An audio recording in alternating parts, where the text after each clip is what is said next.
What particularly attracted me to history and English was the fact that you can study history and English in separation as well as in synthesis. So what that means is through interdisciplinary classes, you get to learn about what each discipline means philosophically, and then you can translate that into specific insights about certain authors, certain periods, certain locations, in any way that you like, in any way that interests you.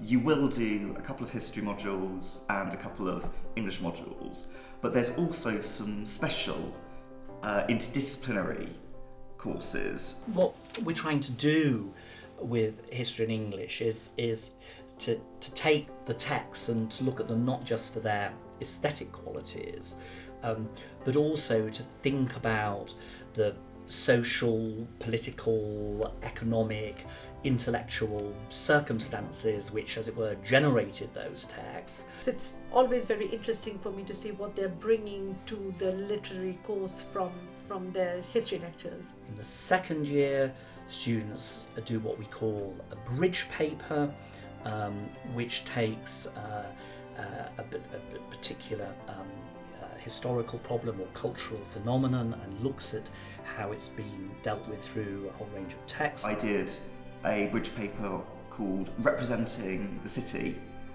which looks at early modern London in the period between the accession of Elizabeth I and the outbreak of civil war. And that's a paper that uses literary texts and non-literary writings to explore how London was represented and constructed by contemporary writers. You are used to being set a challenge and a problem at the start of the week, a problem that you might know nothing about, and during the course of the week reading a huge amount of material, and then by the end of the week compressing it into a fairly small piece of writing in which you provide detailed knowledge and make your own original argument. There's a lot of work. I think it's quite obvious to say so, but I mean, it is a lot of writing, a lot of reading, and you have to make sure that you are balancing your time, otherwise it can be very overwhelming. There is quite a lot of flexibility. I'd say more so once you're past your first year, because in first year the intent is sort of to get as much exposure to how the disciplines function. And in second and third year, in terms of periods, in terms of authors, in terms of how you want to weight things, there's almost an infinite number of directions in which you could take it. The dynamics of tutorials are really quite different from what you might be used to at school. It's a meeting between 2 or 3 people who really, really love their subject, a collaborative experience rather than one person lecturing at the other two. The fact that it's a small and very tightly knit cohort has definitely been so much of a support. You've got people not only within your college but at other colleges that you can compare notes about tutors and about work to, as well as just kind of collectively go through the experience together.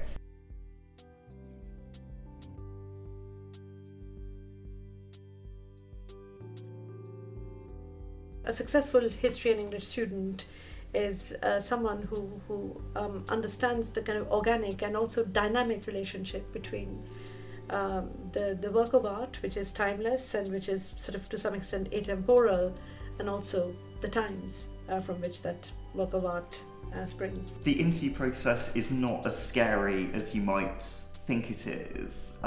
You'll end up in a room with academics who want to hear from you how much you love your subject.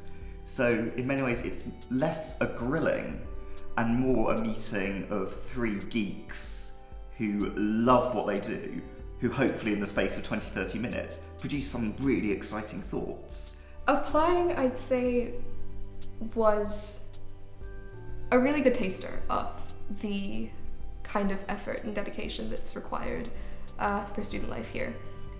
It is a daunting process, it has been for pretty much everyone that I've spoken to, but it's definitely kind of allowed to acclimatise and see whether this experience is one that you'd be conducive to kind of living through for 3 years. The interview process also gives you the option to come up to Oxford and live in a college and wander around the city and really find out whether it is for you.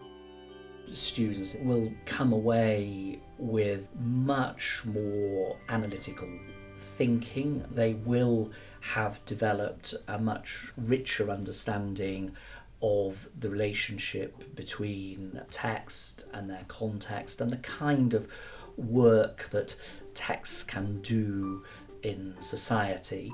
Just as there are so many different pathways in terms of within the degree, there are so many different pathways that you can take after the degree as well. So I think I'm looking at anything from journalism to the civil services and diplomacy. We don't have a liberal arts degree here, but the history and English degree probably provides the kind of interdisciplinary strength that American graduate programs are looking for in a sort of top student in history or a top student in English. So some people have gone to work in politics as advisors. Some people have gone into teaching. Some former history and English students have gone into the media. So there's clearly a whole range of careers that you can follow. I think what surprised me is the sheer breadth of ways in which you can kind of tessellate history and English together, in the sense that you can view texts as historical or cultural artifacts, but you can also view literature as very reflective or perhaps challenging interpretations of history.